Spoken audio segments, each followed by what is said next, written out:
Okay, when I put them on screen like that, it makes it seem like the music is for them. Kind of badass. So let's get started. Welcome, everybody. I've been saying this for a while, but you were joining this mass movement for democracy at a time of growth, which is great because throughout history, we know that there's not been a solution to fighting back against authoritarianism that doesn't depend on local, organized people from all walks of life. That's what works. If you read Erica Chenoweth on the 3.5% rule, if you read Timothy Snyder or Heather Cox Richardson, what we know is it's up to us. That's what we know about those who study authoritarianism. And we are in this moment that has lasted for months where new groups are joining every single day. We're here to celebrate a little bit of a accomplishment for the Indivisible movement. As of literally today, they posted there are 2,000 active local indivisible groups all across the country. 2,000. 2,000. Excuse me. Our unit of activism is the group. This is how we aggregate power. This is how we wield power. Because we live in a democratic republic.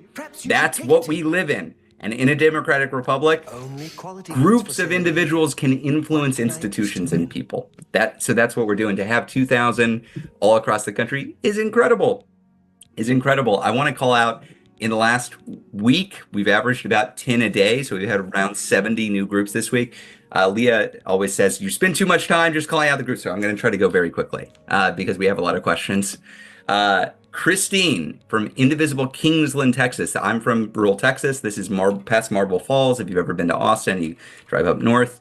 I'm from the boonies in Texas, so it really warms my heart to see some pro-democracy folks in rural or more remote areas organizing, including in deep red states. It's not enough to organize just in blue areas. It's not enough to just organize in city centers. Wait, how in contact with progressive Dems is Indivisible? Quite in contact. They've been around for a while, guys. They've been around since, like, at the very least, the first Trump administration. So they've been around for almost 10 years doing this stuff. And as a result, they have connections within the Democratic Party. They have connections with various different groups. A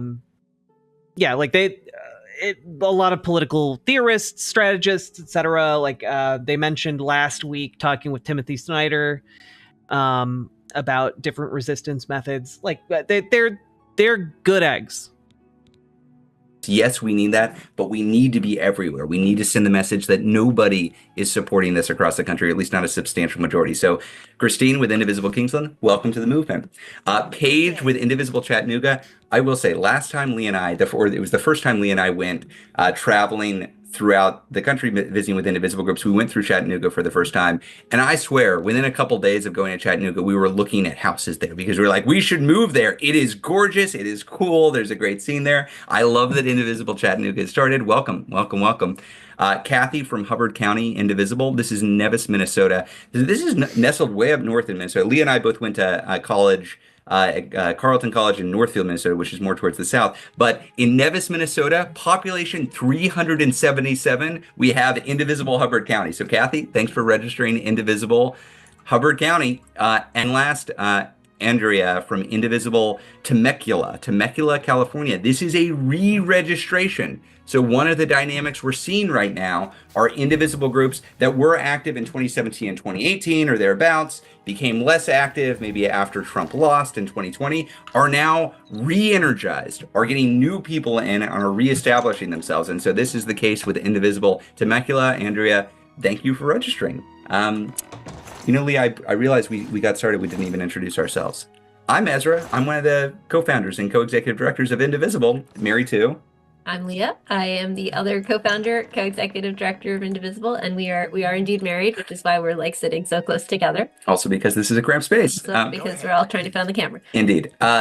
Leah, do you want to go over what's the reason for these calls? What are we doing? How do we run these things? Sure. Okay. So this is going to be mostly Q&A. We'll have some just opening thoughts, but we want the bulk of the questions or section to be Q&A. We're going to be doing upvotes of questions in the Q&A function on the toolbar below your camera screen or your window video. So if you have a question, put it in there. If you see questions that you want us to answer, upvote those questions. We're going to mostly be doing the questions that are voted to the top so that we can kind of get to the things that are the most pressing for the most people. So be sure to engage with that function. You are welcome to pop your reactions in the chat box, but if you put your questions in the chat box, they will not get upvoted. So just be careful about that. Let's see, other pieces. This will be recorded. So if you missed this, if you want to watch it again, we will be posting it on YouTube. All of the links that we post in the chat to different actions, resources, etc., we will send all of those out in the follow-up email that we send for this. So if you don't catch it because the chat's going too fast, don't worry, it will be in your inbox. We are going to keep doing this as long as people find it useful. We are growing every week, so we think people find it useful. And, just a general note on kind of respect and community care. We're talking about stuff that's incredibly personal and incredibly hard and scary for a lot of people in our communities. It's true. I know that everybody here has, something that is very personal for them that is on the line right now. It can be really hard to do that, process all that. People can disagree. There can be, conflict. What we ask is that folks really try to keep the chat respectful and constructive, even if we have disagreements about strategy. So we're all here to organize together. We're all here to lift each other up.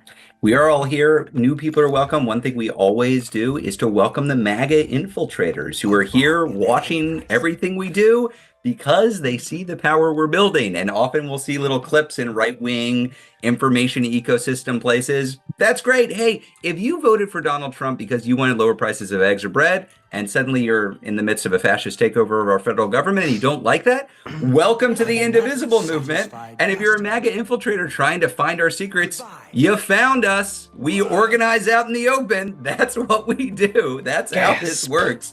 So look forward to seeing what clips y'all take.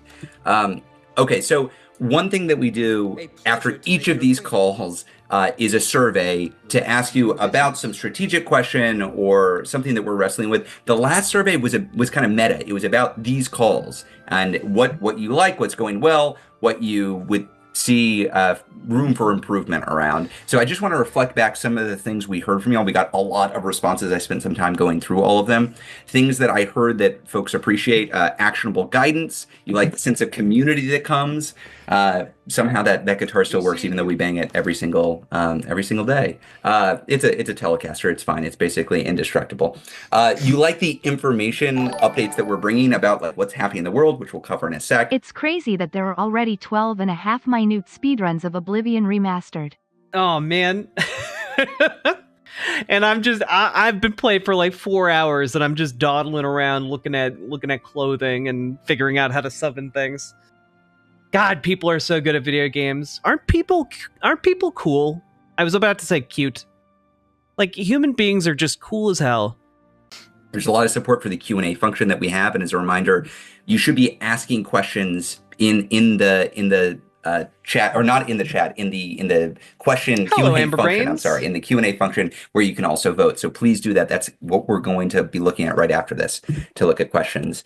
There were some key quotes that somebody wrote in. It's cheaper than going to therapy. I don't advise you to stop going to therapy, but if you get some emotional support from coming to these, so do I. I think that's real. Being among folks who are like-minded and are focused not just on consuming the news, but focused on what we can do about it, that keeps me sane. So I get that. Somebody said that they watched one of these, that they couldn't do without these calls, and they watched it from the ER. I gotta say, that made my jaw drop. I'm very happy that this is a community that you feel is such an essential part of how you get through the week, and we aim to make it as useful as possible to folks. And also, I hope you're feeling better. Indeed. Yeah. Well, hopefully we get an update. I hope you're out of the air. Yeah, indeed. Exactly. Now, some things that, look, I like emojis. I like the heart emojis. I like the thumbs up. I like positive reinforcement, but we like constructive criticism too. We do not have all the answers, obviously. And so we got some good suggestions for how we might improve this going forward. A lot of folks like this voting system for questions, but you point out a few issues with it. For instance, it's hard to read the questions and vote while we're going through and actually answering questions. I hear that. The other problem that y'all pointed out is the earliest questions kind of benefit from being the earliest questions, and so they get the most votes. I think that's a really good point. And we'll talk with the team. You know, before we had submitting questions and we would kind of pick through them and see what was most prevalent. that felt like we were cherry picking a little bit or not doing our best job reflecting what was going out there, which is why we switched to the democratic system. But maybe we can do an amalgamation of both where we have some questions that are voted on. We'll work with the team to see if we can identify something there. There was a lot of desire for some broader set of action items. Now, we send these out in the newsletters every week, but we can try to do a better job of saying explicitly, here's what you can actually do this week. We don't have like a section in the program right now for that, but we can start trying to touch on that a bit more as we go through questions.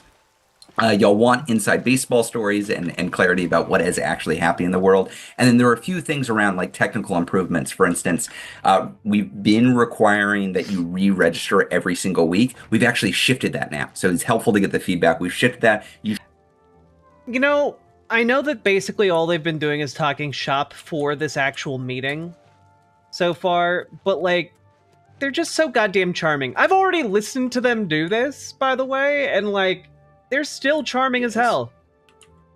It's nice. I don't know. No comment.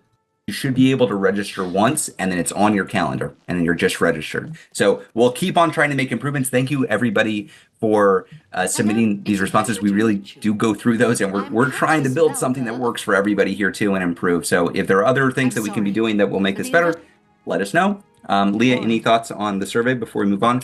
I'm going to preview another survey once we get into the Q&A, which I'm excited about. It's about the next mass mobilization, but we'll get to that in a bit. Okay, with all that said, let me just provide a little bit of intro about the state of the world this week, and then we'll get into Q&A. Is that so? What is Trump doing? What is Trump doing? He is consolidating power. It is the typical authoritarian playbook. And that means he's going after institutions that oppose him. This means universities like Columbia and Harvard. Some are fighting back, some are not. It means law firms like Paul Weiss. It means media institutions like ABC News and Washington Post and LA Times, the business community, big tech. Like, that's what he is doing. This is what authoritarians do. They look at the sources of power in society and they say, well, that's a threat to me and my power, so let's go after them. This is how we should view the latest rounds of rumors about Trump's next target. Last week and going into this week, there have been widespread rumors that Trump is going to start targeting nonprofits. Nonprofits writ large. We don't have specifics about what exactly this will be. There was a fair amount of reporting that he was going to go after climate groups and environmental groups on Earth Day as kind of a middle finger to climate activists. That didn't materialize on Earth Day on Tuesday. There have been some rumors that he's going to launch just a much broader attack on any sort of nonprofit that might represent an interest or a threat to. Can I just say, I love the movement in Oblivion so much. I love it. I love the NPCs moving around on their paths so goddamn much. His power that he doesn't like. We thought that might come earlier this week. We were talking with partners, we were trying to prep as best we could, and we were bracing for impact. Those executive orders that had been rumored did not materialize, at least not yet. They might be coming today or later, and there's a specific rumor that has picked up speed that we might see evidence of literally later today, and it's Trump issuing an executive order or possibly starting an investigation to target Act Blue in some way or form. I'm just giving you everything that we have, and it's not everything because everybody's reading tea leaves now, but there are some sources that are saying Act Blue is going to be the next focus of the administration. It could come out with a statement as soon as. This is something that is in the works. I have heard about this as well. They're not blowing this out of proportion. Later today. Now, Act Blue, for folks who aren't familiar, this is what many political candidates on the Democratic side use to fundraise. It's also what Indivisible uses to fundraise. If you go and click donate on Indivisible's website, it will take you to Act Blue, which processes the payments. That's all Act Blue does for us. It allows you to put in your credit card. It's like going after Venmo. Yeah, it's kind of like going after Venmo. Except that it's the Venmo for facilitating payments within the Democratic and progressive ecosystem. Exactly. So we don't know what is coming. I just want to be clear about, regardless of what comes, It is our constitutional right as Americans to peacefully organize and protest. What we are doing here is not just allowed or tolerated by a democratic republic. It is foundational to us having a republic at all. Foundational. It's in our Constitution. It's not the 17th Amendment. It's the first damn amendment to the Constitution. It says, and I quote, "The right of the people peaceably to assemble and to petition the government for a redress of grievances." It protects that right. That's what the Constitution says in the first damn amendment. Indivisible will not give in to this bullying. We will not give up our constitutional rights. We will not obey and advance an authoritarian who is trying to run roughshod over the American public. Get his ass. What we are doing, we're organizing. We're going to keep organizing, and we're going to keep insisting on the rights that we've got. Trump and Musk, they can come after me and Leah personally. They can come at Indivisible, the organization. They can come at our partners. What they cannot do is stop this movement. We are going to peaceably assemble. We are going to petition our government. We are going to have our redress because we have a lot of grievances. We have a lot of grievances. Let's go. And a lot of the American public have grievances. And you're damn right. Our elected officials are going to hear about them. The institutions that are failing us are going to hear about them. And the institutions and the leaders that are fighting on our side are going to hear from us as well. Leah, anything else about the state of the world, or should we get to Q&A? Get to Q&A. Okay, y'all. Reminder: you can ask questions in the app. You should just be able to click the Q&A button and then ask questions. The way we are going to do this, you're going to see me looking up because I put this on a screen up here. But the way I'm going to do this is look at the most top voted questions, and then we're going to go through and we'll see what we can get through over the next 45 minutes or so. That's the plan. So, most upvoted question from LC with about 500 plus votes is: how do we quote unquote Tesla RFK Jr.? His plans to create a database, a registry for those with autism must be stopped. Hands off. It's a great question. And RFK is a... Do you still think I'm two holes, Haas? Genuinely, if you are Haas, yeah. Enormous danger to the health and well-being and rights of everybody in America.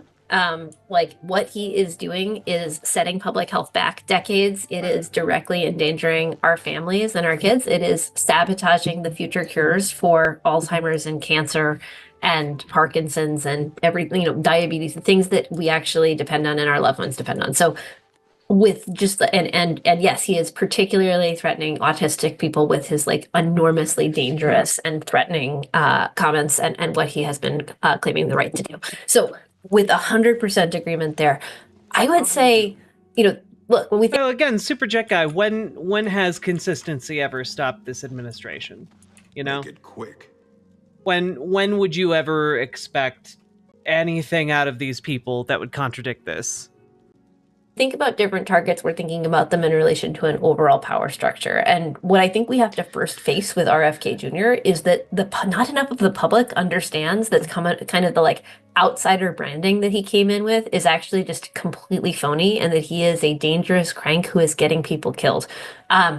We actually have to bust through some. If you look at the polling and the awareness of the administration, RFK Jr. actually tends to poll higher than pretty much all the other cabinet members. And that's because he has this kind of perceived outsider cross-partisan appeal that is making inroads in places that you might not expect. And so what I would say the first step is actually just broadening public awareness that what he is trying to do is actually enormously dangerous and sabotaging kind of the fundamentals that allow us to live healthy and peaceful and safe lives in this country, rather than necessarily having a campaign that is about kind of his personal interests. Is there anything to add there? So tactically, what I would really recommend is this is a place for blue state folks to really step in. Yeah. Because what RFK represents is an extreme federal overreach. So whether you're in Maine or Illinois or California or Oregon or New Mexico, you've got a Democratic governor, a Democratic attorney general, and a Democratic state legislature. When RFK overreaches and threatens the residents of your state, what is your governor going to do? What is your attorney general going to do? What is your state legislator going to do? Frankly, I think it is going to be difficult to get Republicans in Congress or Donald Trump to directly break with RFK anytime soon. But we can limit the damage that he does by steeling ourselves where we do have power. So if I were in a blue state, I would be thinking hard about how I work with my Democratic elected officials to provide a bulwark against those attacks. And I would say that as the attacks mount, we have to do a really intentional job of making sure people understand whose fault it is, right? Because like we have a measles epidemic in this country for the first time, or we have a measles outbreaks in this country for the first time in decades. I'm listening. And we have a Secretary of Health and Human Services who does not believe in vaccines and is not actually pushing a vaccine as the first and most crucial way to protect people. Those things are directly related, and we have to make sure that people understand that the ways in which their lives are getting worse under this administration are directly related to the people and policies that are being advanced. Good deal. Next question. And Audrey, I was going to answer this later, but we're going to jump into it now. So I thought we might get a question on this, and I came here prepared to talk a bit about what our thinking is. So Audrey's question, which is the next most asked question, is, do we have a firm date in later May and June, preferably a Saturday, for the next national days of protest, and thus get the same participation as April 5th? For folks who didn't know, we had 1,300 events all across the globe on April 5th. An incredibly successful day of protest. Very true, Gamer J. Very true. Audrey writes, it makes sense to have one national day of protest scheduled each month and outside of recess so that we reach the maximum number of people during these protest days. We need consistency and reliability and rhythm and lower general anxiety, and then tailor the message of each protest when we get close to the date. So, Audrey, this brings up what I wanted to survey about. And if folks caught me, I went on Mad Al last night to talk about protests, and we ended as I ended. If we had more time, I would have teased a little bit more that we were thinking about it with, oh, there's a lot more to come. This is what's to come. This is what's to come.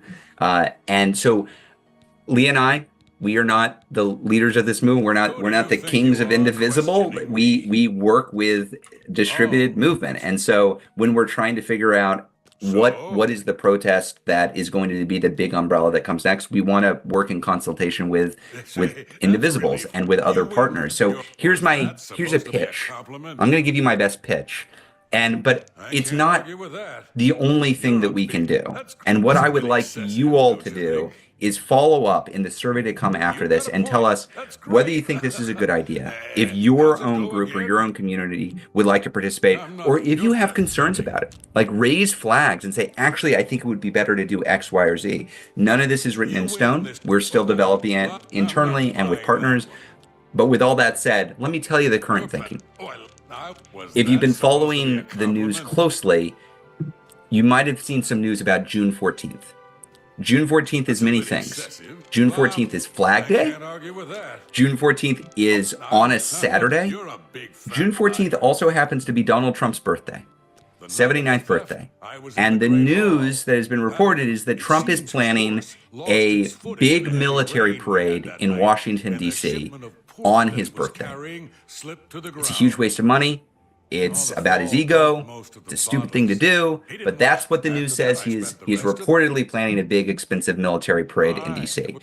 Now, I want to be clear. We all are part of this nonviolent protest movement. We should be de-escalating. We should be declining to engage with any kind of attempts at initiating physical conflict, because there is nothing that Donald Trump would like more than to crack down on peaceful protest. And he will use any kind of physical conflict as an excuse to do that. So here's the idea. Let's ruin his birthday. Let's celebrate what the flag actually stands for, which is to say no kings. Let's make clear that the opposition to his undemocratic overreach is growing and show up everywhere outside of D.C. He can have his little expensive parade in D.C. We're going to be literally everywhere else. That's the basic thought right now. And it's a nugget. I will not say this is fully developed. We do not have it fully developed, but this is an idea that we're thinking about. So I'm going to ask y'all, I appreciate the, I like the emojis, I got to say. It's hard to not be moved by the emojis, but I want to actually ask y'all to spend some time thinking about this. You're going to get an email tomorrow. It's going to be the follow-up to this. We're going to have a survey, and I want you to share, you like it or you don't like it. Why do you like it? And if you don't like it, or you have some flags around it, or you do like it, but there's some questions you have, let us know that too. Because before this gets written in stone and before we start operationalizing it, I want to have as much input as possible. And I want to know that people show up. Because the worst possible thing to do is to call a hands-off April 5th type protest and have very few people show up. Yep. That's not the message we want to send. You want as many people to show Leah, up as any possible. other thoughts on that? Well, I will like pull one additional thought because I was seeing some kind of like if you call like a mass mobilization protest and no one shows up, it's like the worst outcome. It's the worst possible outcome for you. So you want mass mobilization to actually occur when you call for it to happen. I understand a lot of people were frustrated that the ones on the 19th weren't as big as people wanted, but like that's part of the name of the game. You know, you get people coming out who are regulars, and then you have to get people out even more when it's like, you know, time the rubber meets the road, when it's time to go. comments in the chat that are kind of like why and like what's the arc here. I was on a panel on Monday, gosh, it's been a long week, with Hardy Merriman, who is a expert I was on a panel with an expert in nonviolent protest, and one of the things, just talking about kind of academics, and one of the things that they cited was that the way in which you should think about protest as a successful tactic is, does each new protest pull in more people than the last? Yeah. And so one of the ways in which we're thinking about this is like, are we able to consistently build a new tactic? Are we able to flex a new muscle? Are we able to pull in a new constituency? I want to shout out, for example, everybody who's working towards May Day, where we are partnering with immigrant rights groups, where we are partnering with labor unions to try to have a big, powerful people's showing. So we want to be continuing to kind of build these muscles, pull in new people. We might have new angles, we might have new constituencies, but we have to consider, or we have to think about this as like building the ultimate strength to push harder collectively, rather than kind of like one protest is going to fix everything. That's right. I just want to underline May Day, that we're Indivisible is not leading it because it's being led by workers unions and by immigrant rights. And Indivisible is, though, throwing in on this. It is on a Thursday, so there is a different dynamic there. But it is important for us not just to show up in a big way, but to show up with different constituencies. So if you're not a unionized worker, if you're not an immigrant, you got to show up. You got to show up. You have to link arms with these folks that are under threat and show up, because that's how we're going to make our next big action big too. It's going to be all of us. So I see some people saying June 14th is a long way away. You're right. We should not sit on our hands until June 14th and then show up in a big way there. We've got to find other ways to engage. The next opportunity for us to show solidarity is with these folks on May 1st, if you can. More to come on that. More to come. Thank you all for being here and engaging in the conversation, and we'll hopefully build together. Next question comes from Michelle. What's our long-term goal? If it's impeachment/removal, won't we just be stuck with JD Vance? Well, I'll start by saying our long-term goal is to get to, well, our long-term goal is justice and a just and equitable and true democracy in America. I would say the like short-term proximate version of that we are trying to get to is a moment where our democracy is stable enough that losing election does not plunge you immediately into a fight with onrushing authoritarianism. We're not there yet. When you're asking me like, what's our goal within the next few years? What I would say is that I think we want to build the political power and the popular opposition and the societal disapproval of Trump that makes it very hard for him, that constrains his ability to get away with the things that he is doing. And then we want to beat them and have a successful electorally and have a successful transition of power, which is going to require moving a bunch of different institutions within our society in order to hold the line on what is necessary to ultimately have a successful transition of power after we have won an election.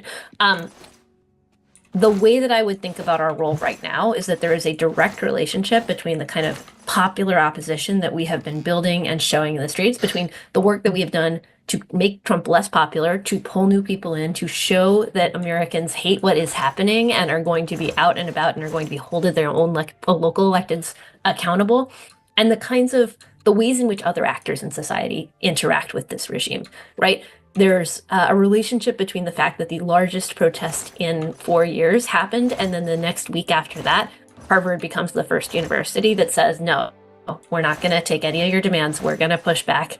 And if you come for us, we're going to sue you. Like that, those things are related. Yeah. The fact of the matter is that different acts of courage, of consolidation, of people pushing back are going to inspire each other. And then after that, there comes a big wave of universities organizing. And on that point, we'll come back to that in a minute. But the Tuscaloosa? Tuscaloosa. Oh yeah, Well, Indivisible Tuscaloosa in Alabama. I don't know if folks have seen. King Trump, wannabe King Trump, wants to go and give the commencement address at in Tuscaloosa, and they're organizing to push their university to reject right now. I think this kind of organized tactical pressure where we can make an impact is what we would like to see, and courage begets courage. That's what it looks like. I mean, my take on this, what is our goal right now? We're trying to live to fight another day. Yeah. I mean, that's what we're trying to get. We're trying to get to the place where we can reclaim some amount of power through the democratic process and prevent more overreach from this administration. And that doesn't just happen in November of 2026. That happens every week. We demonstrate that institutions can and should be fighting back. But what can I say? Nobody wants JD Vance as president either, just to be clear. That is not our goal. I also just want to be really clear. Like right now, Democrats literally don't have the ability to initiate impeachment and would not have the votes to move it. If we win and successfully, people successfully take office following the midterms, then we might potentially have the votes to put that on the table. Our overall assessment regarding impeachment right now is that this is not a question of does Donald Trump deserve impeachment for the many, many crimes and unconstitutional things that he has done since taking office. That's like just kind of an obvious answer.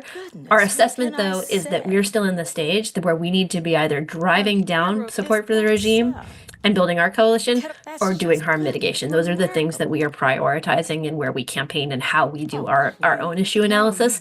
And impeachment is mostly going to be a process story about what various people say about impeachment, this or whereas we can direct our firepower, we can direct our focus towards things that are going to pull people away from their coalition, pull people towards us, or things that are going to result in some actual concrete harm mitigation. So we want to put our energy there. Sorry not to extend this answer, but actually what you read, we're just going more and more. But so I agree with everything Leah said.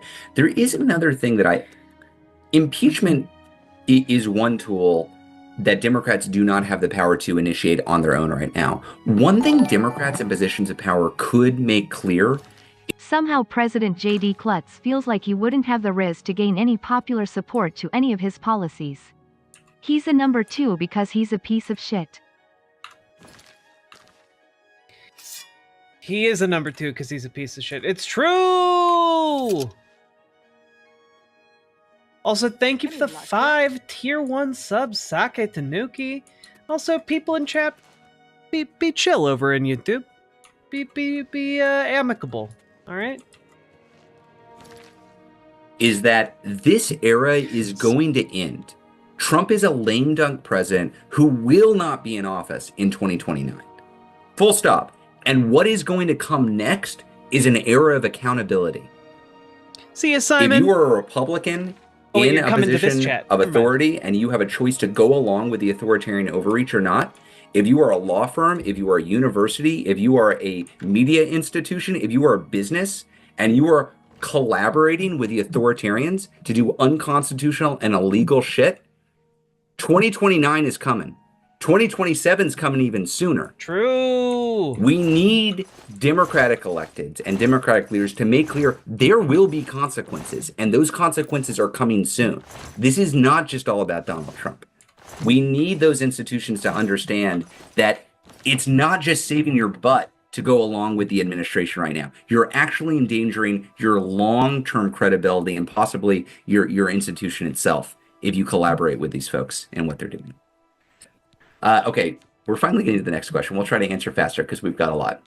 Jeremy says, why are we not peacefully surrounding the White House on all sides at all hours with million-person sit-in until Musk and Trump are out of power? We must disrupt business as usual. We must make him feel uncomfortable where he spends most of his time and hosts people. Yeah, I would put this in the category of a bunch of different questions that we'll get around things like general strikes or kind of mass disruption tactics. And what I would say is that I think that it is very reasonable when you are looking at the scope of the harm that is being done right now to say, why are we not going to 11 right now? Like, why is anybody behaving like this is business as usual? And also, when people say like, let's have a general strike tomorrow, what that says is that they haven't really thought through what is a general strike, how does it work, what is the preparation, et cetera, et cetera. The kinds of things that folks talk about when they talk about taking it to that level, those require enormous amounts of planning, preparation, building of muscles, building of potential. That we should just I be can't real believe about I the only fact that found out those are not. recently that bees make circular honeycomb, but the weight of the cells filled with honey presses them into hexagons. I'm gonna need you to clarify if that is a real fact.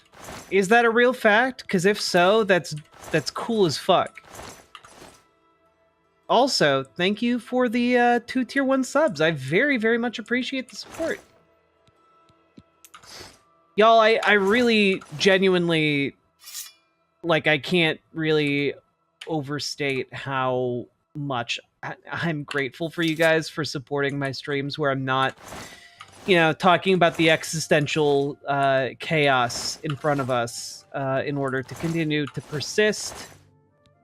Because, like, fuck, man. Like, I know I need to talk about RFK, and I know I need to talk about all that shit, but, like, man, that's like where I live, Like, that's a story that's very specifically about me, and it's hard not to be, it's hard to be, impartial about it, It's true! I'm getting reports from chat that Sake Tanuki's 2 tier 1 sub dono message is in fact accurate. Thank you very much for the cool new fun fact, Sake Tanuki, that I'm sure will definitely be incorporated in the next fanfiction I write. Appreciate it. Not things that people are capable of doing right now.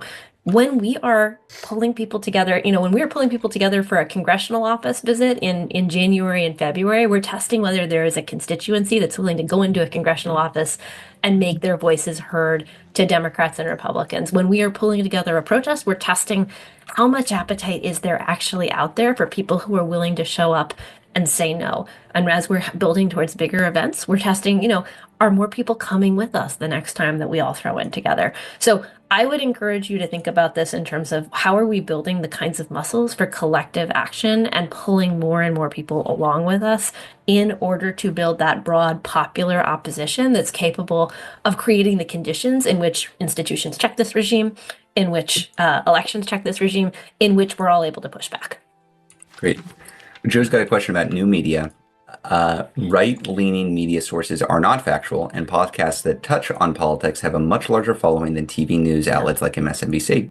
The top 10 podcasts that touch on politics have 14 to 40 million viewers each, and 9 of those 10 shows are right-leaning. Shouldn't Indivisible be pushing Democratic elected officials and candidates to go on these new media podcasts to debunk the lies?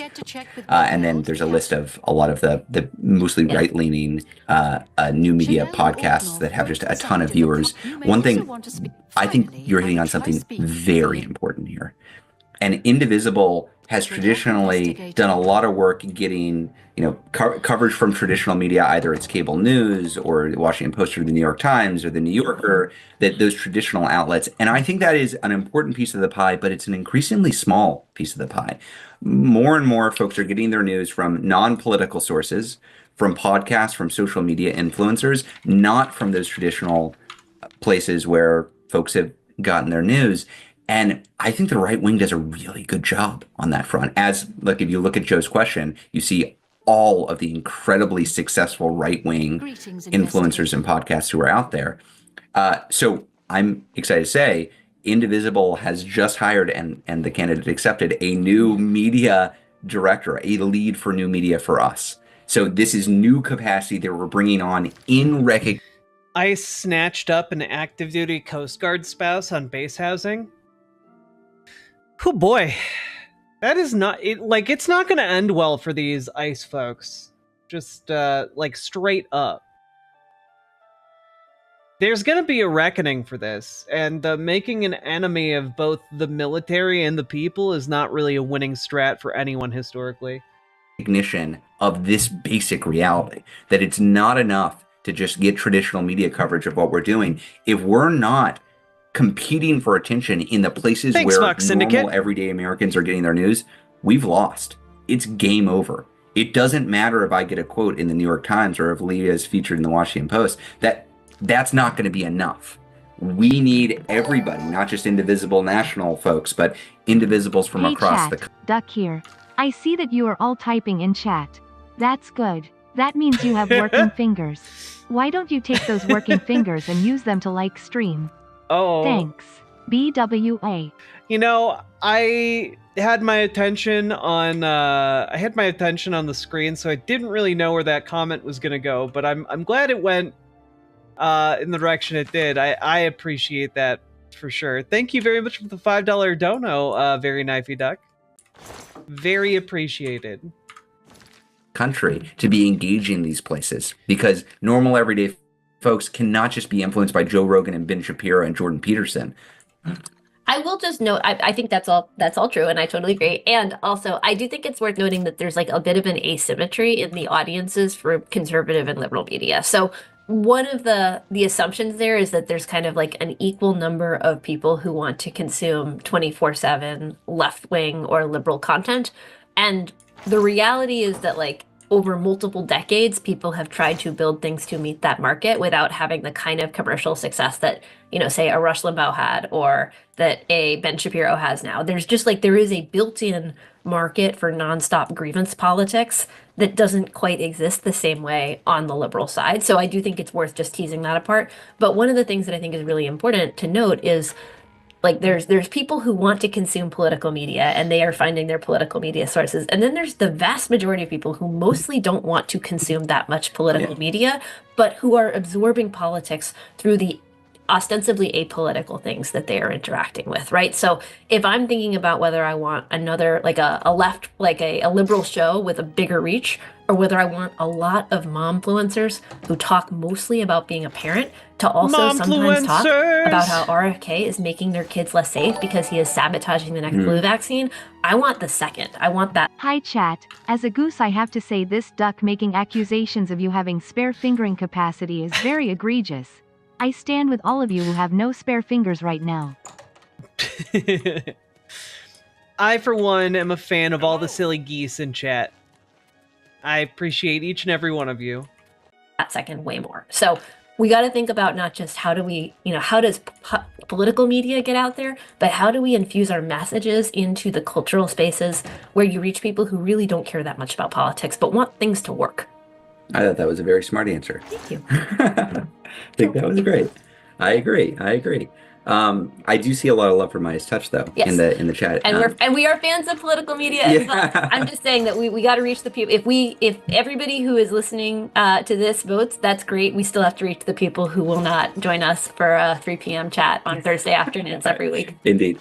Okay, next question comes from Nancy. I have seen a shift. Momentum seems to be in our favor. Is that an accurate read? I think you're picking up on the vibe shift since April 5th. I believe that's what you're picking up on, and it is real. It is real. And we said this at the time that April 5th on its own isn't we won it. It's over. Can I start all my dono posts with "Hey chat, Duck here"? If you're reading the tea leaves, and that's all any of us can really do at this point, what you're seeing are things like, you know, Chris Van Hollen going down to El Salvador, followed then by folks like Maxwell Frost and Robert Garcia going down to El Salvador. You see J.B. Pritzker in this role of trying to, I don't know, rally the governors from across the country and show here's what it looks like to fight back. You're seeing a lot of, I'd say, creativity from Democratic leadership, which is really what we need to see. Folks trying to figure out, how can I break through? As a superb owl enjoyer, I was blown away to see a great horned owl fly silently into the night. What did it say when it hit it? Did it say, "Whoo? How?"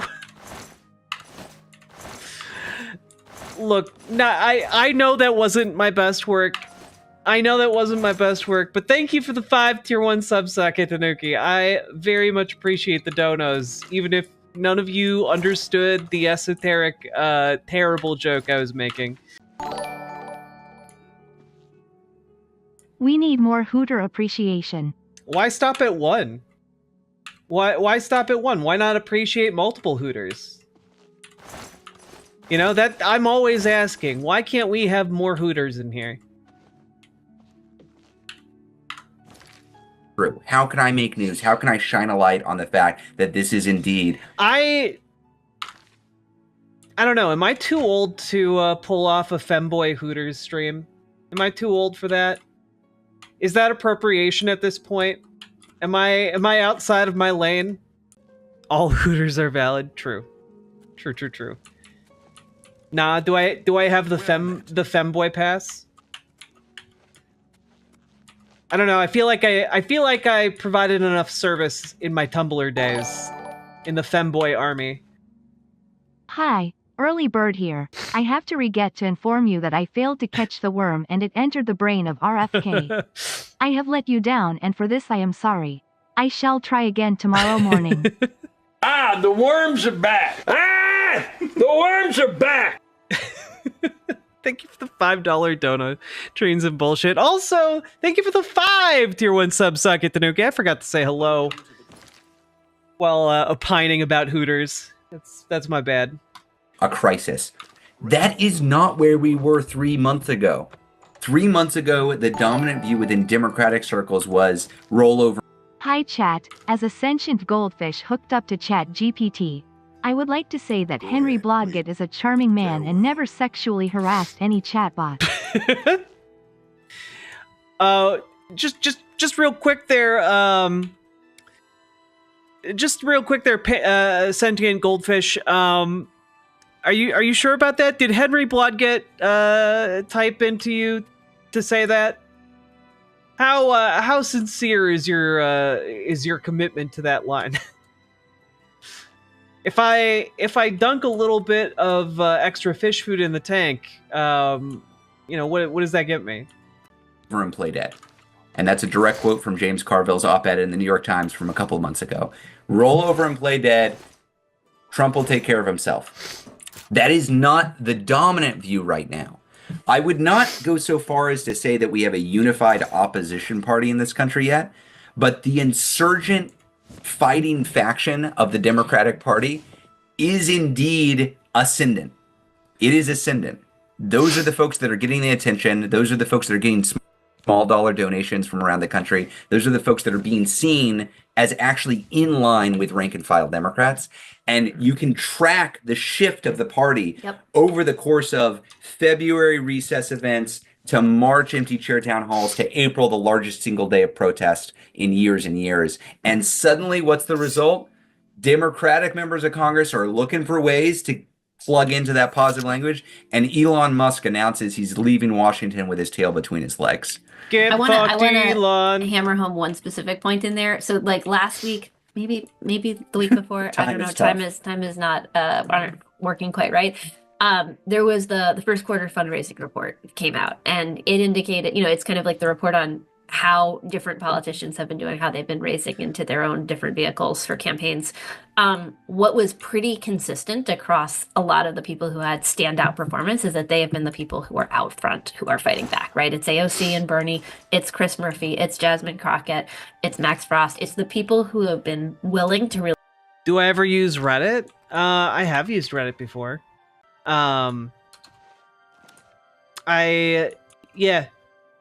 Usually to post scandalous images.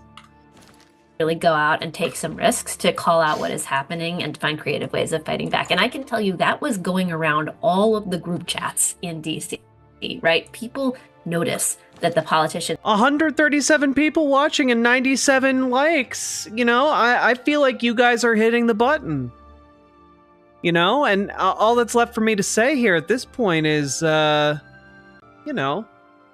a little bit of...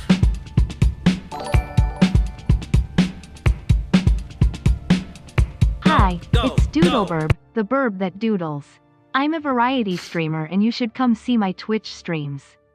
I heard burb donos are being accepted, so I'm contributing. I love Doodleburb. An absolutely top tier burb streamer. Click a button, click a button, click a button, click the goddamn button, click a button, click a button, click a button, click the goddamn button, click a button, click a button, click a button, click the goddamn button, click a button, click a button, click a button, click the goddamn button, click a button, click a button, click a button, click the goddamn button, click a button, click a button, click a button, click the goddamn button, click a button, click a button, click a button, click the goddamn button, click a button, click a button, click a button, click the goddamn button, click button, click button, click button, click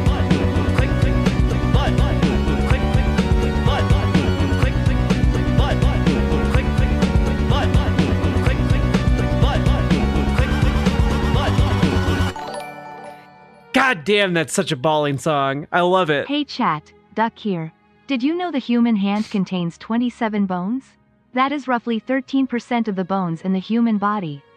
I recommend that you connect the hand bones to the like button. BWA. Very knifey Duck. Thank you for the $5 dono. Also, just for a fun, disturbing fact for all of you, did you know that seals have fingernails? It's disgusting and true.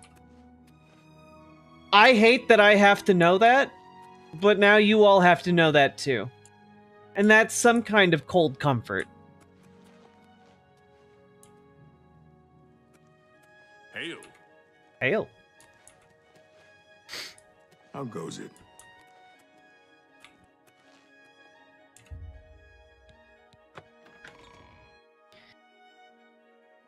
Interesting today facts, indeed. Who are going out front are being rewarded, and they think, oh, how do I do that a little bit more?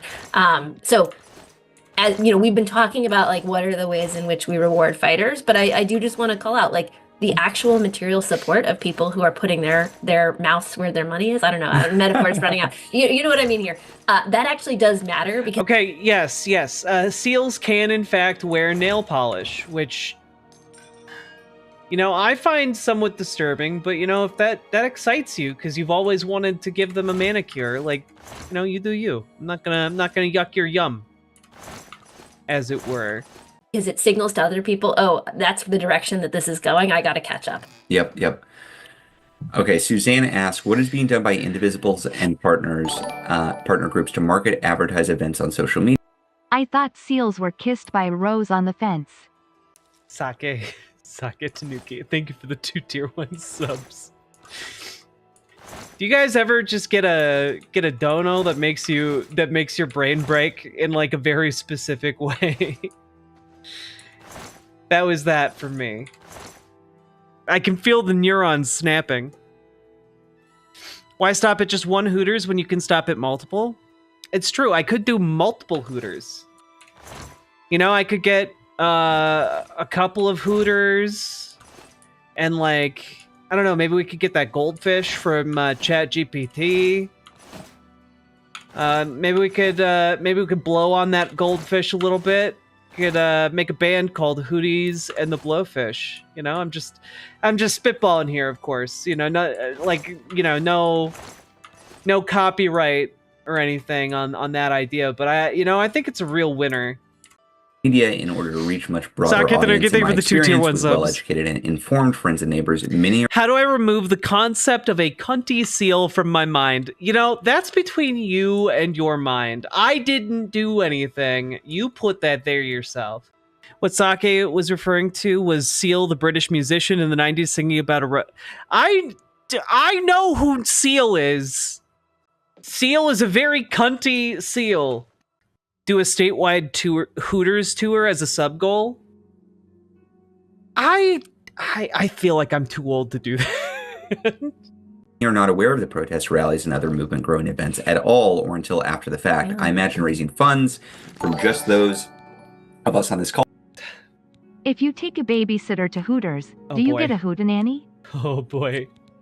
I'm gonna fucking lose it. Travis T, thank you for the $5 dono. You remain my power, my pleasure, my pain, baby. To me, you're like a growing addiction that I can't deny. Won't you tell me, why do we care that seals have fingernails? I don't know. I don't know. I don't know how to answer that. Thank you for the $5 dono.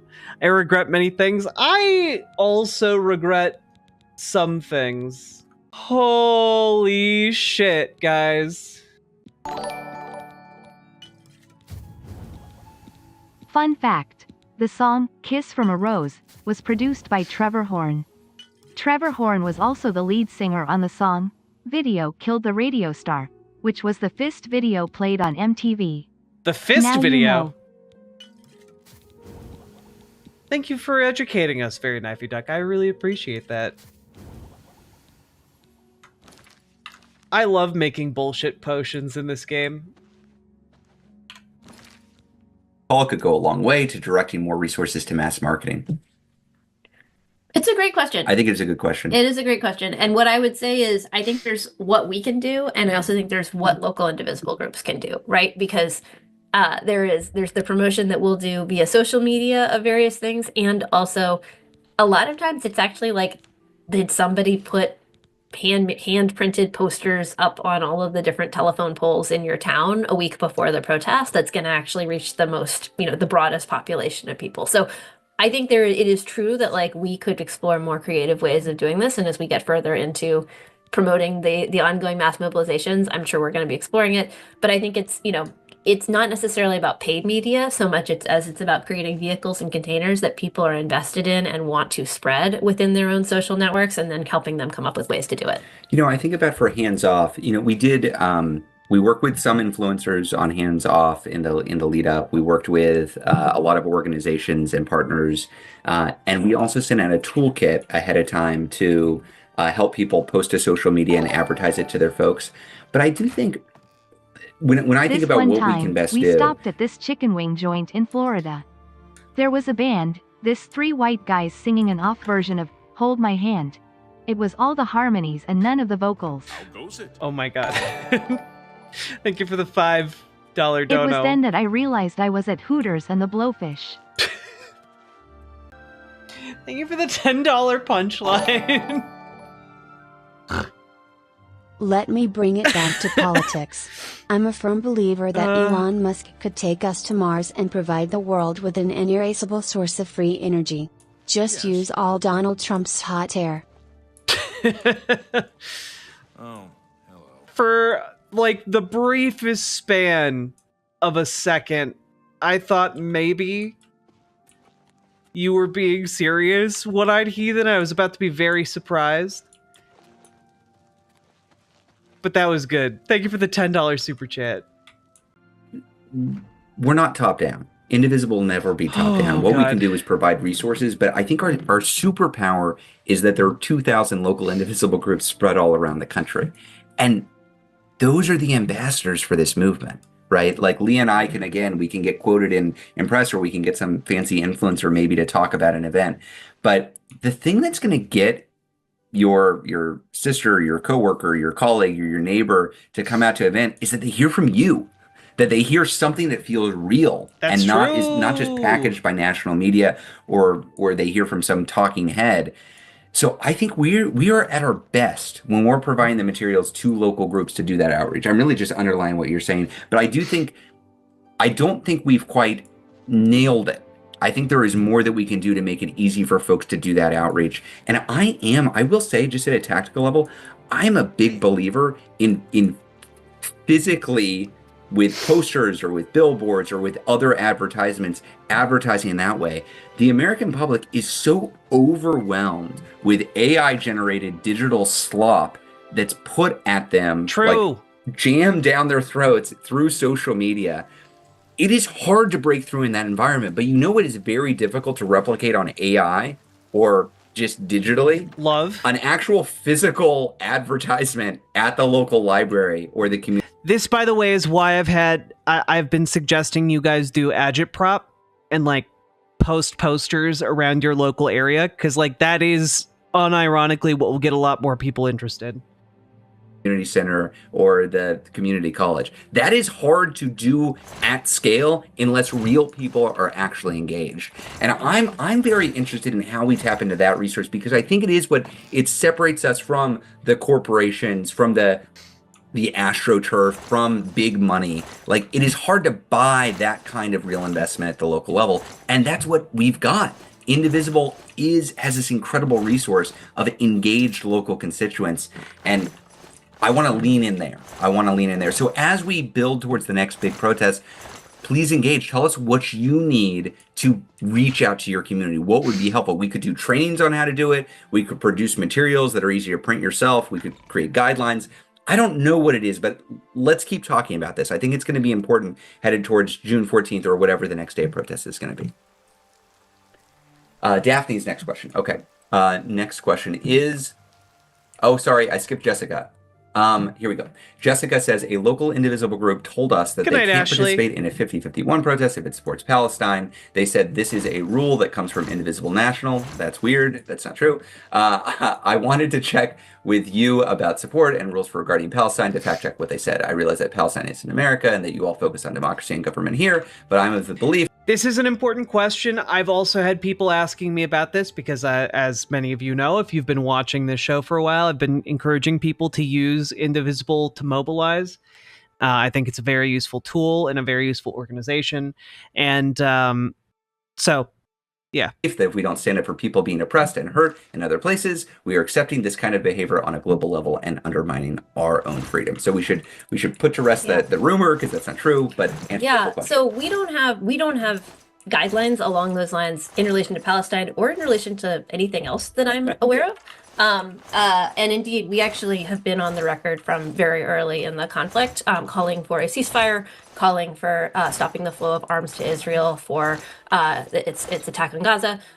So organizationally, I would just say, like, different Indivisibles may be in different places in terms of how much the campaigning they are doing on this and like what positions they are taking on this, but that's where Indivisible National is. At Hands Off in DC, we had multiple speakers speaking out for Gaza, speaking out for Palestine. I think we recognize that this is something that a lot of folks across our own movement and across other movements feel really strongly about and understand to be part of the, part of the broader Trump attack on human rights and dignity around the world. That's one piece. I do think it's possible that I've seen quite a lot of kind of like games of telephone, particularly on this topic. So I do just want to be clear that, I would just double check directly with that local group, because I do see sometimes these things like getting a little bit mischaracterized. Because I see arms and legs. I see. Because most people have both arms and legs. I see.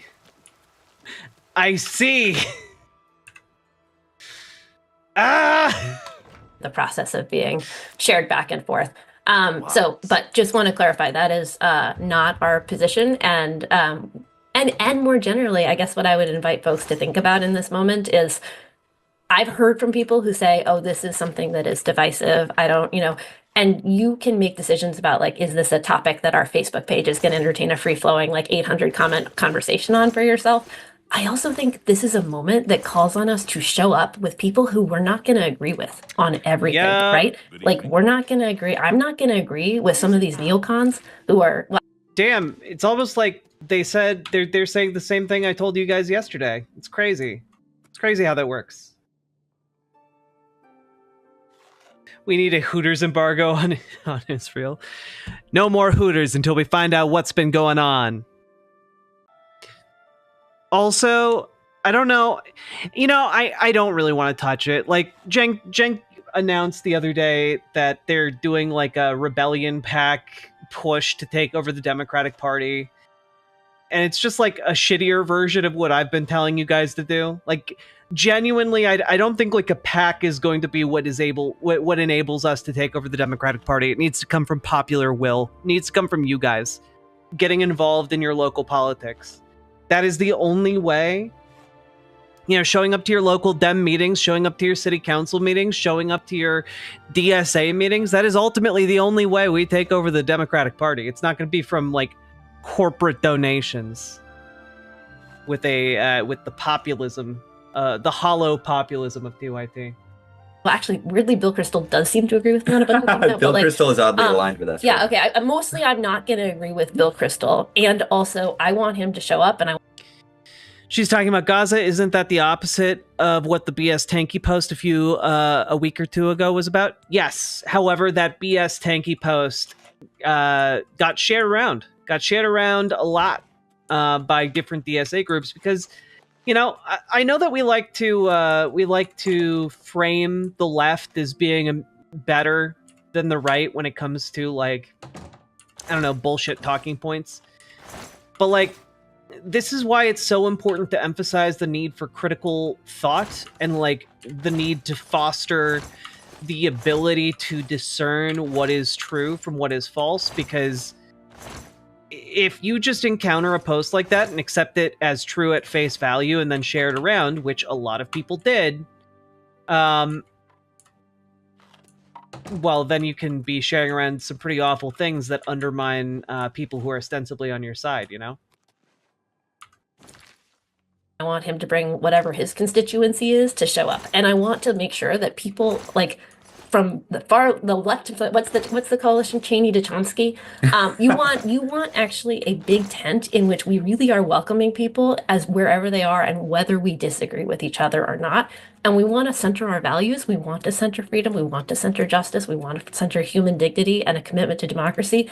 And we also want to invite as many people in as possible and have that big tent to defend some basic core values here, and to fight, to assemble everyone who is prepared to try to check this regime together. I would just recommend, if folks have not read it, Anand Giridharadas' book, The Persuaders, is powerful, it is practical, and it is specifically on this challenge of how do you build a pro-democracy movement with a lot of people who don't all agree with each other on everything and might strongly disagree with each other on some issues.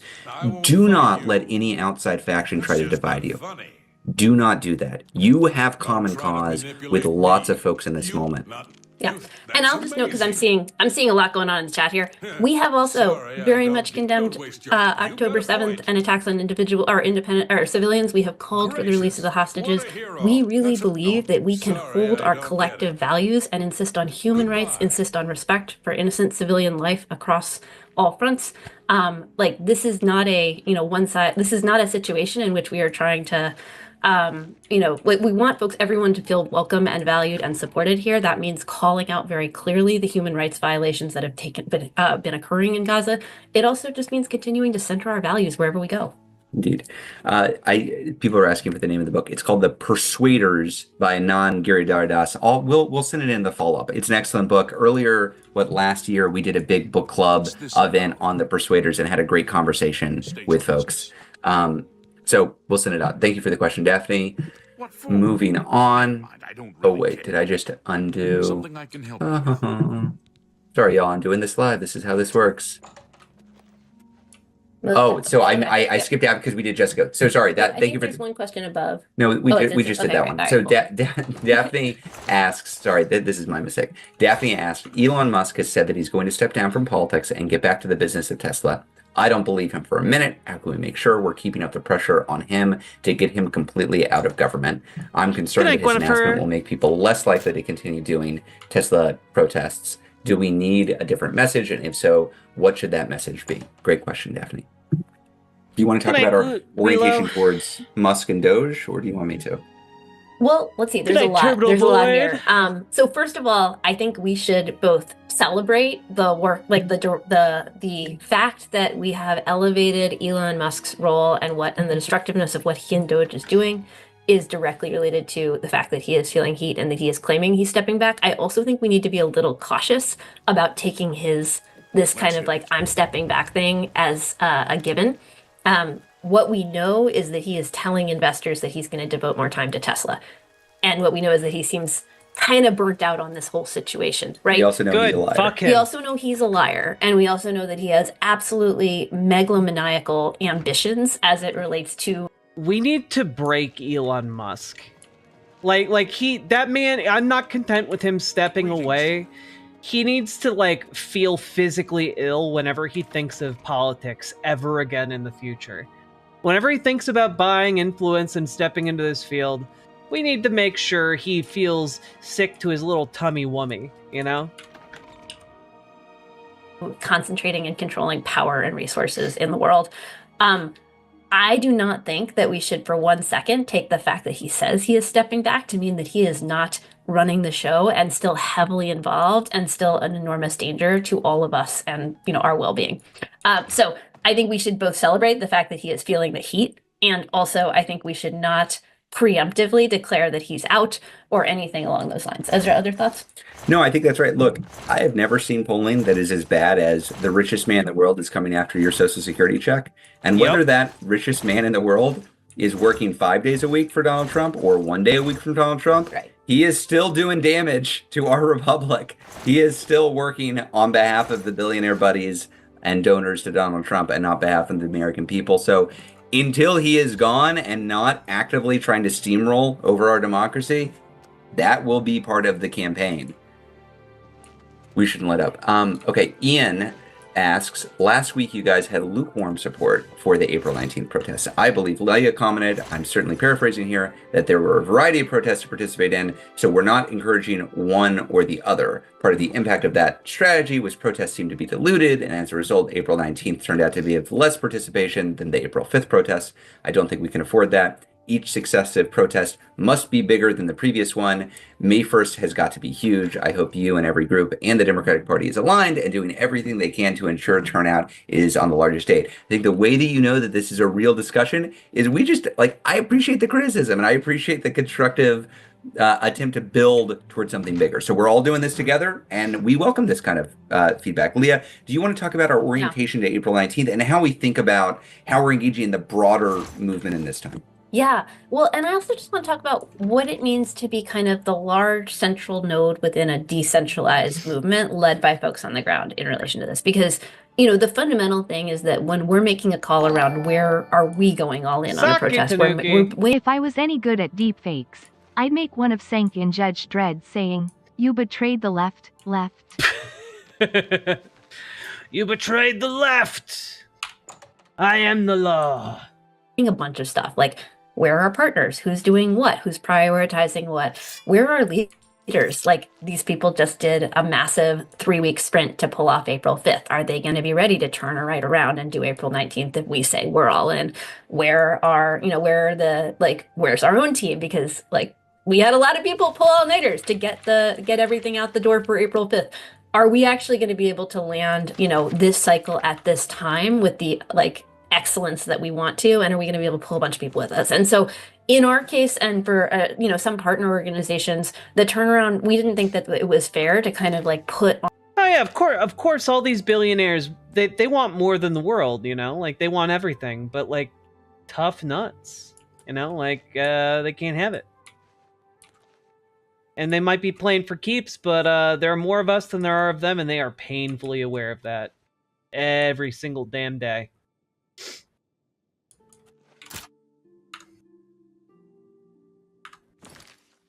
On the entire network, a turnaround between those two things without a pretty like intensive level of consultation that we were simply not going to be able to do in the timeline between April 5th and April 19th. So what we ended up with was kind of being actively if you read what I posted in Twitch chat. Deal. Years ago, here, I'll full screen for it too.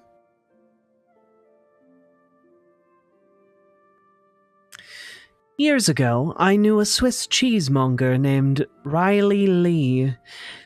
She made just the most delicious Swiss cheeses. Her I'm not going to be able to name I'm not going to be able to do these cheese names, but I'll do my best. Gruyere was warm and nutty. Her Emmental was delicious and sharp. All of it was wonderful, and I had it shipped to the States from time to time, so I wanted to order this Appenzeller and Edam, and they told me they could only fulfill the Appenzeller. So I reached out to find out why, and I found out that her brother Frank was running the business. I asked what happened, and he said that his sister had died.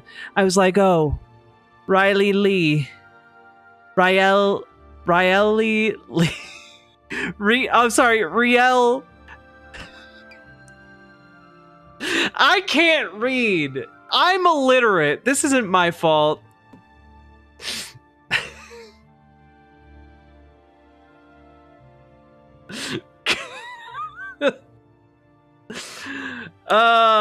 God, I don't know if I'm fulfilling my end of the bargain if I can't even read the names. I don't know cheese names, guys. Really? Okay. Oh, really, Lee? He said, yeah, really, Lee. So I gave him my condolences and asked him what happened to the Edom. He said he and his sister had never gotten along, and when she was on her deathbed, she gave him all the recipes except a couple. When he asked her why, she said with her final breath, frankly, my dear, I don't give a damn. Greetings. Oh, God.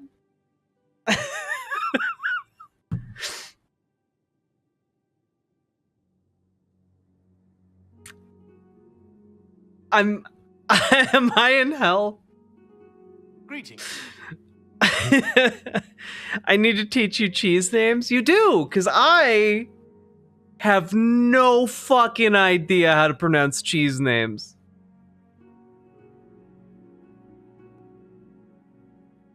Frankly, my dear, I don't give a damn. Let's hear it. I feel like you could see how fucking spent I am. Oh, God. Supportive of people who were doing it, but not saying like this is the thing, everybody go all in on this because you got to push, because we got really mixed feedback from people about whether they were actually ready to turn around on that timeline and do it. And I know a bunch of people did. I was in Massachusetts where folks pushed, did a big rally on Monday. I know a bunch of people did amazing stuff. I'm actively seeing a lot of people in the chat box saying, no, April 19th was in fact as big as Hands Off. Awesome. The bottom line is, like, we love it when we can collectively all coordinate to push on the same day. And we also think it's going to be okay if different organizing formations call for different moments. And you know, that is the moment, right? I think that during a period where we exist in decentralized networks that are going to make some decisions collectively, some decisions locally, we've got to have a certain amount of kind of collective respect for each other's needs and ability to make decisions. And so we're going to try and continue to do the best balance that we can. Sometimes that's going to mean going all in, but we want to hold those moments for when we think we can really do it effectively versus kind of saying, I am slightly delirious. In my defense, maybe I do know how to say cheese names, but I'm just fucking gone. Paladin Lost, thank you for holding up your end of the bargain. It was so botched, but I still love it. Those are all very good cheeses. Emmental is what Americans call Swiss cheese. Is it? Wait, why don't we call it by its actual name? Why do we call it? Is it even from Switzerland? Is everything I know a lie? Frankly, my dear, I don't give a damn. God damn it, that was good. Because Americans? I am, you know, it's not often that I'm ashamed of, like, my country. Like, I know we fuck everything up all the time, but, like, you know, I can still kind of squint and see, like, the possibility. But, like, when it comes to cheese names, what the fuck are we doing? Appellenzer, is it? There are multiple Swiss cheeses? Throwing in an extra $5 because that was such a Gouda joke. It was a very Gouda joke.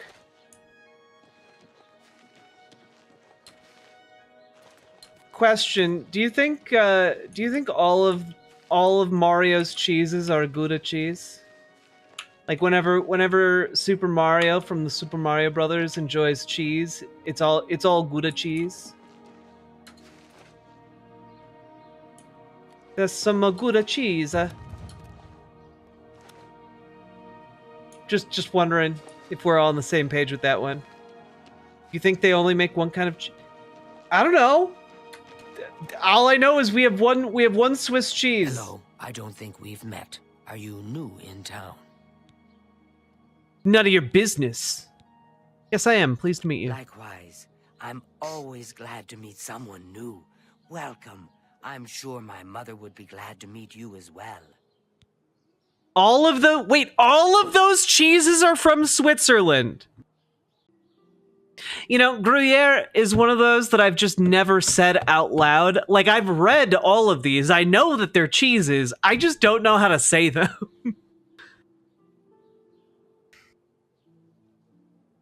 Also, there are multiple different types of American cheese. Yeah, and it drives me fucking nuts.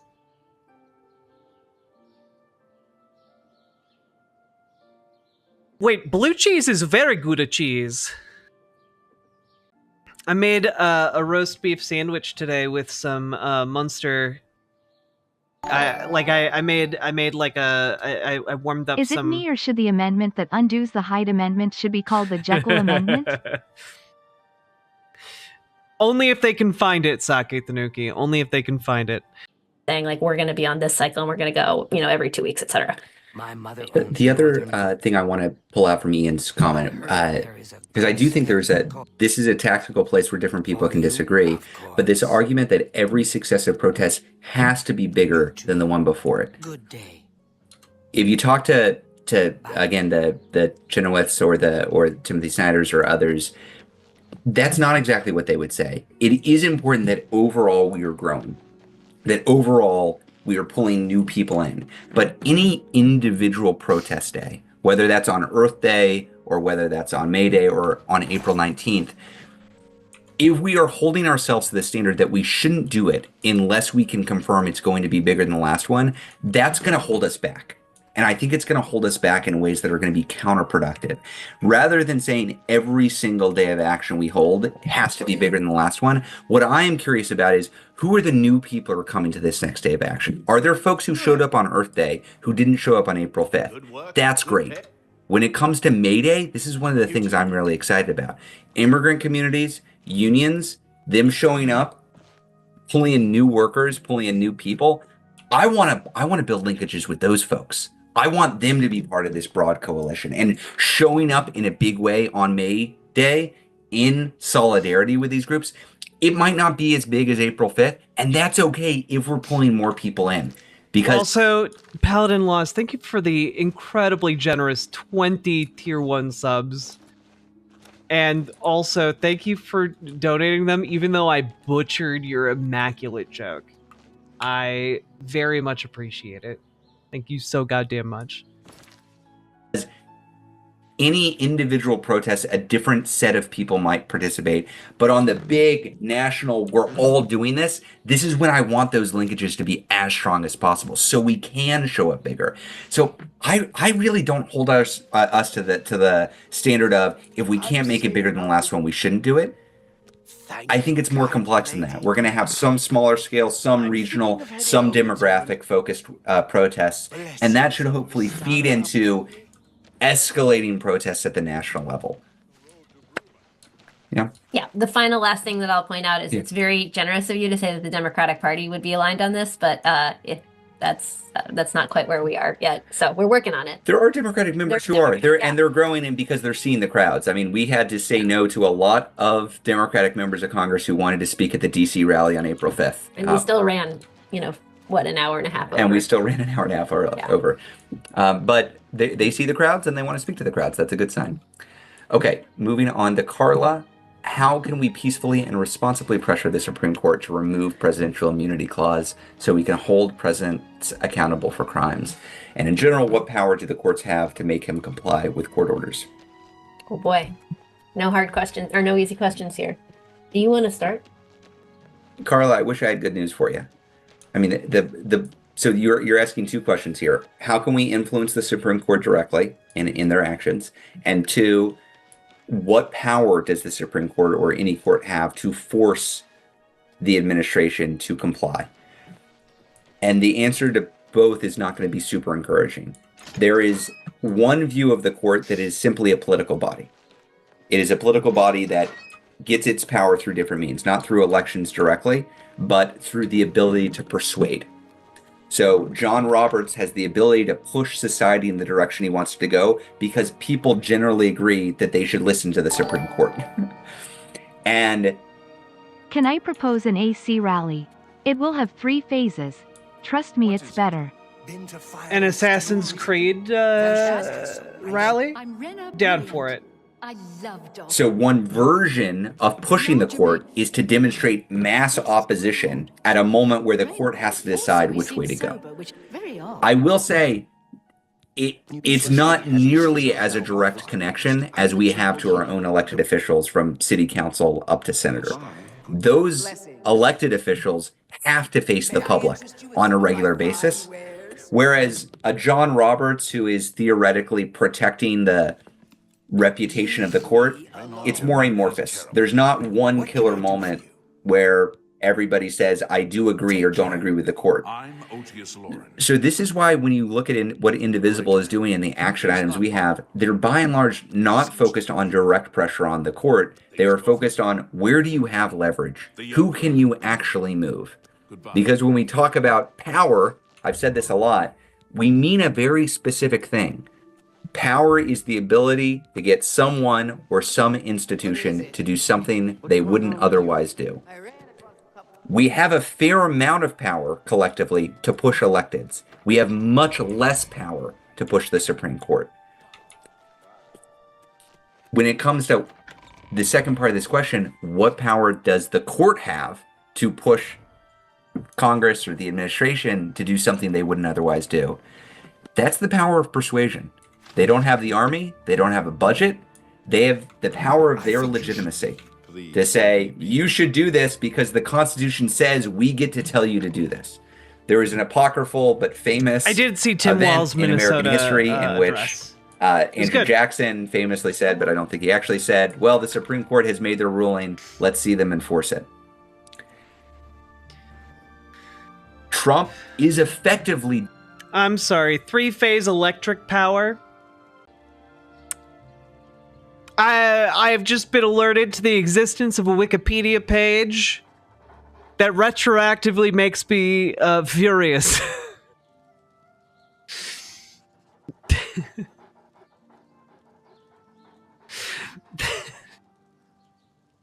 God damn it. Doing that You right guys are now. too funny. He is disappearing Stop it. Americans to El Salvador. He is threatening to disappear citizens to El Salvador. And he is daring the court to do anything about it.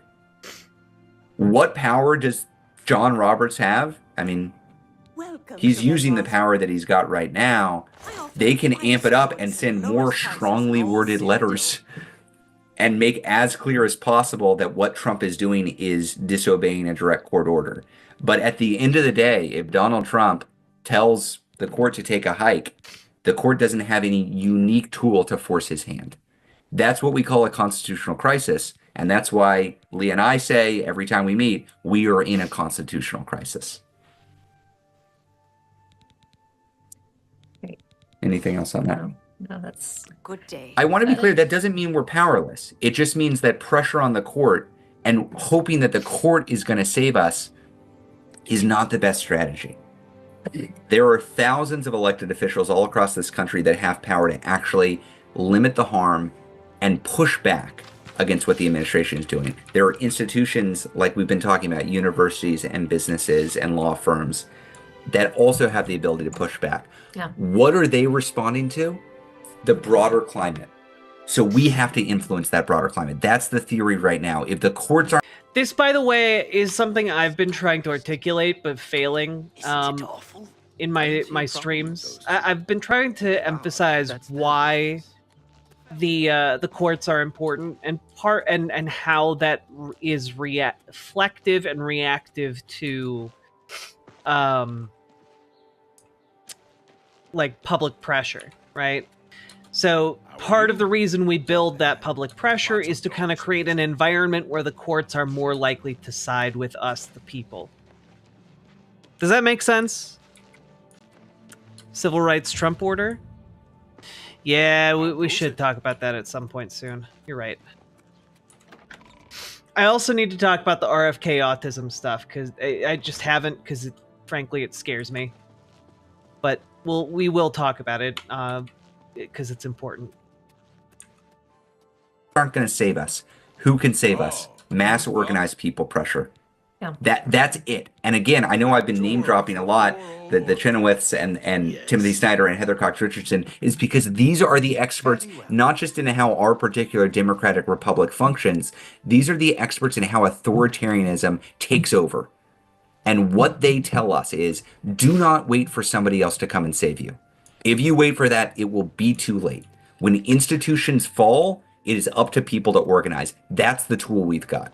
How can I? Yep. I think I would attempt to offer a slightly more nuanced interpretation of that, which is that institutions take their cues from what they think they'll have popular support around, right? And so, like I said, there is a relationship between which elite institutions decide to find some ground they're comfortable on and fight, and whether they think there is a big, bold, growing popular opposition in every corner of the country that's pushing back. And so, I think the question that we really have is like, what are the different angles, avenues, levers that we use to make sure that everybody who has some relationship to the kinds of news and stories and interactions that courts, like judges on a court, lawyers, etc., hear, that help them shape their assessment of who will be behind me if I take a stand for this, or who will be behind me if I take a stand for that. Hey, Andy Norup, thank you very much for the DKK Donkey Kong 20 of those. I appreciate them. The 20 Donkey Kongs.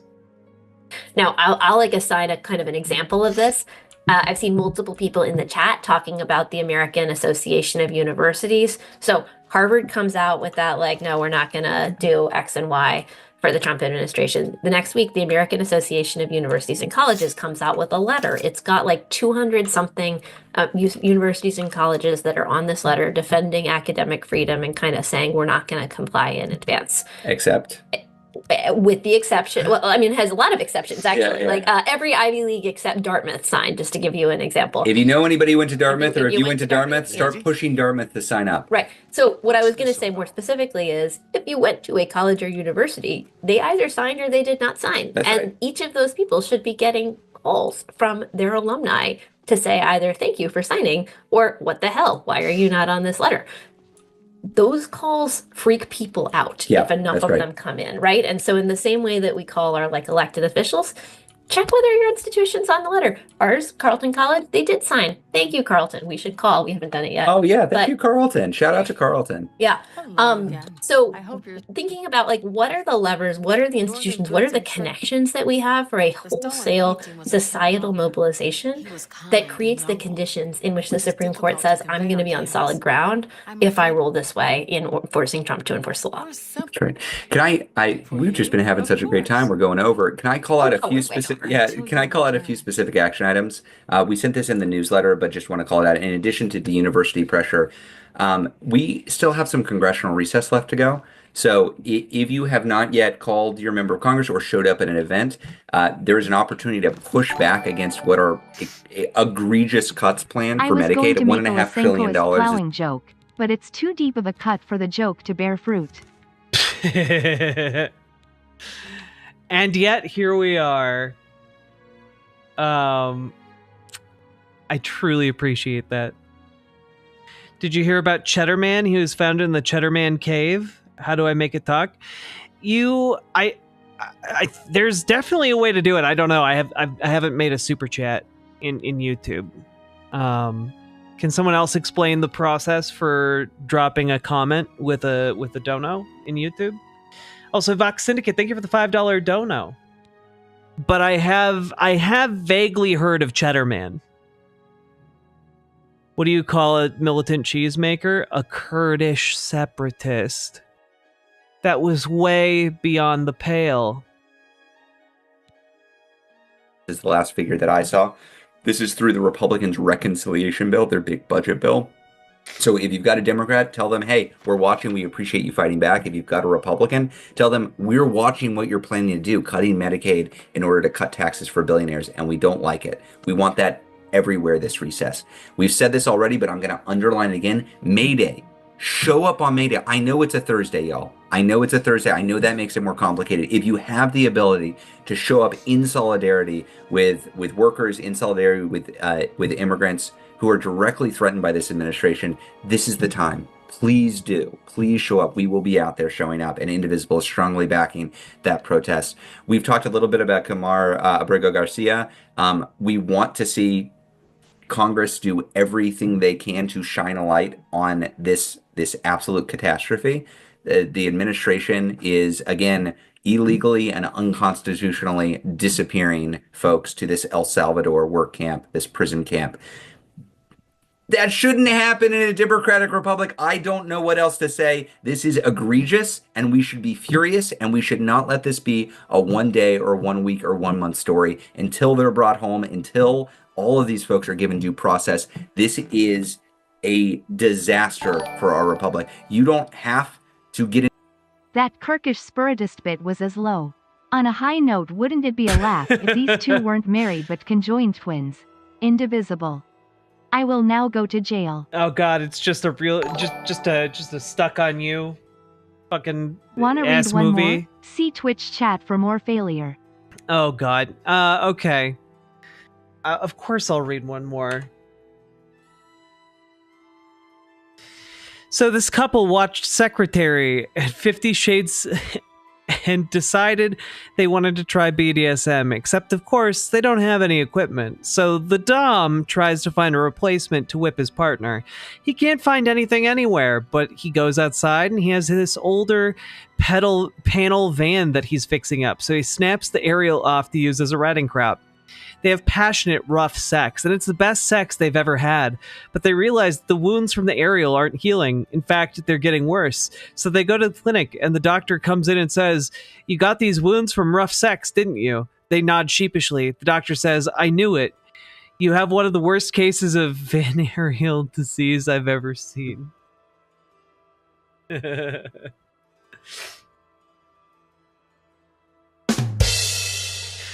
Hey! Yeah. Oh, God. Hey, are you reading AO3? No, but I could be. Into the weeds of the specifics. This is about whether or not we have rule of law and due process in this country. Full stop. Can I note on that, because the last question that I do want to make sure we answer is from Dawn up here about from the Dawn. specific question. Oh, great. Yes. Okay. So we are pushing hard for the return of Abrego Garcia, but what about all of the others who are illegally detained and deported? I feel like we're leaving them behind. This is a great question. I have asked this exact question of our team, of the folks who are kind of more in touch with the coalition that's doing a lot of the advocacy around this. My understanding of the strategy here is that there's kind of like a very specific thing that creates stronger ground for Abrego Garcia as a first step, which is that the government has admitted in court that they have absolutely no justification for having detained him in the first place, or for deporting him in the first place, as opposed to a lot of other people who are also like super obviously innocent and have been charged with absolutely nothing, and there is simply no proof of anything, but the government has not yet admitted that in court.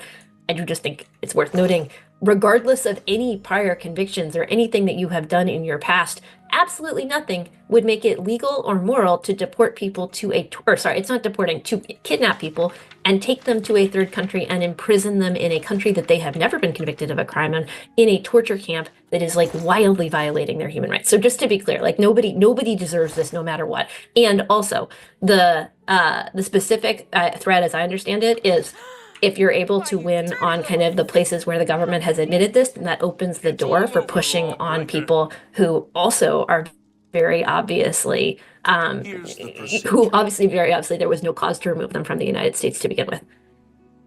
That's right.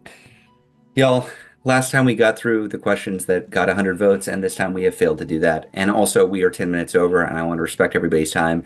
I did see in the survey that people filled out last week, there was some demand for an after party. In addition to possibly having some guest speakers. We will look into this. Maybe we'll experiment some. Can I just say, I so appreciate this group. I so appreciate everybody coming. I know there are thousands of people on this call every week, and there's a world in which that would be discombobulating or that would be overwhelming, and there is an overwhelming aspect to it. But mainly, I just feel this incredible sense of community.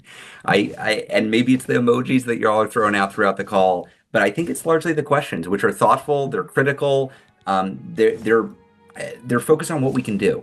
And I'm not here just to talk to you about bad news that's out there. I'm not here to just brag about how awesome Indivisible is. We're here trying to fight for democracy and to be with a group of people who are seriously considering that and asking themselves what they can do and trying to share lessons and figure it out together. This feels so real to me, and it feels so important to me. So thank you for joining us this week. Thank you for, hopefully you'll be back next week. As we've been saying, we do this because we hope it's a service to the movement, but I gotta say, I personally want to keep doing it because I get a whole bunch out of it. So thank you for being here. If you hope you're feeling the upswing, like some other folks on this call are, hope you're feeling that this community is growing. We certainly do. And hopefully that gives you a little bit of optimism about where we're headed. As dark as everything is out there, as scary as what Trump and Musk and the Republicans are doing, we got the people, y'all. We have the people. Our challenge is just organizing them and making clear to institutions and to leaders that that's where the people are, and then they're going to follow. So thanks for being part of building that. Leah, anything to end on? That's great. Okay. I can add to that. Thank you all. Okay, we'll see you next Thursday at 3 p.m. Eastern Time. Look out for the email with the survey about they June stole 14th my clothes as a possible next day of protest, and let us know your thoughts, and we'll build together going forward. Have a good one, y'all. They stole my clothes. And by stole my clothes, I mean they took everything that I stole. That included my clothes because my outfit had been stolen. Let's see here. Nothing can get cheddar than this. Thank you. Riverboat Jack is coming to town. All the viewers gather round. Twitch and YouTube and swishy streams. All that content is bursting the seams. Politics, gaming, plenty more. Your sense of fashion you'll adore. So grab your stuff and hop aboard. We're going straight to Jack's Discord.